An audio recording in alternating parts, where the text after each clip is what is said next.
Hi masters, అందరికీ నా హృదయపూర్వక నమస్సుమాంజలులు.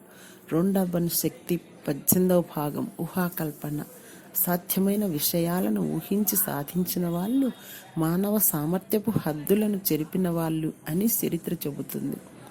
మానవ కృషికి సంబంధించిన క్షేత్రాలన్నింటిలో అంటే శాస్త్ర విజ్ఞానం, వైద్యం, క్రీడలు, కళలు, సాంకేతిక శాస్త్రం వీటన్నింటిలో ఎల్లలు లేని ఊహాత్మకత కలవారి పేర్లలోనే చరిత్ర గుర్తుపెట్టుకుంటుంది.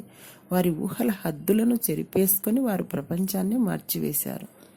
మీ జీవితం అంతా కూడా అది ఎలా ఉండాలని మీరు ఊహించుకున్నదే.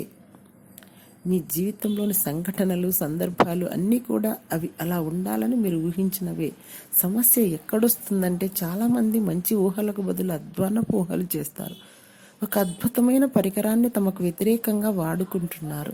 తమ ఊహలను ఉత్తమమైన విషయాలతో నింపక చాలామంది భయంతో తమకు చెడు జరుగుతుందేమోనని ఊహిస్తూ ఉంటారు.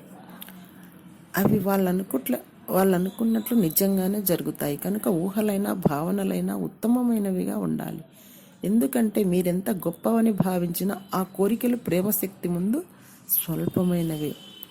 మా కుటుంబం యునైటెడ్ స్టేట్స్లో ఉన్నప్పుడు మేము మా 15 ఏళ్ల కుక్క క్యాబీని మాతో పాటు విమానంలో తెచ్చాము. క్యాబీ వచ్చాక కొద్ది రోజులకు మా ఇంటి ఫైన్స్లోని చిన్న కంత గుండా బయటికి వెళ్ళిపోయింది. మా ఇంటి వెనకాల కొండలున్నాయి. చిక్కట్లో మేము అన్ని వీధులు వెతికాము, కొండదారుల్లో కూడా చూసాము. కానీ క్యాబీ జాడ లేదు. మేము క్యాబీ కోసం వెతికే క్రమంలో నాకు, నా కూతురికి తీవ్రమైన మనోవేదన వంటి ప్రతికూల భావాలు వచ్చాయి.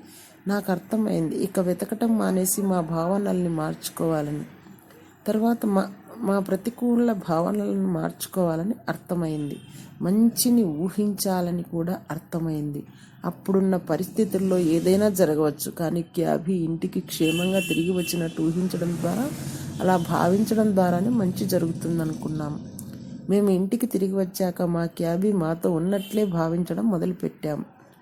క్యాబీ ఇంట్లో ఉన్నట్లే అతని బౌల్లో ఆహారం పెట్టాం. మా హాల్ వేలో నడిచేటప్పుడు వాడి మెడలో చిరుగజ్జల సవడి వింటున్నట్లే అనిపించింది. అలాగే వాడిని పేరు పెట్టి పిలిచాం.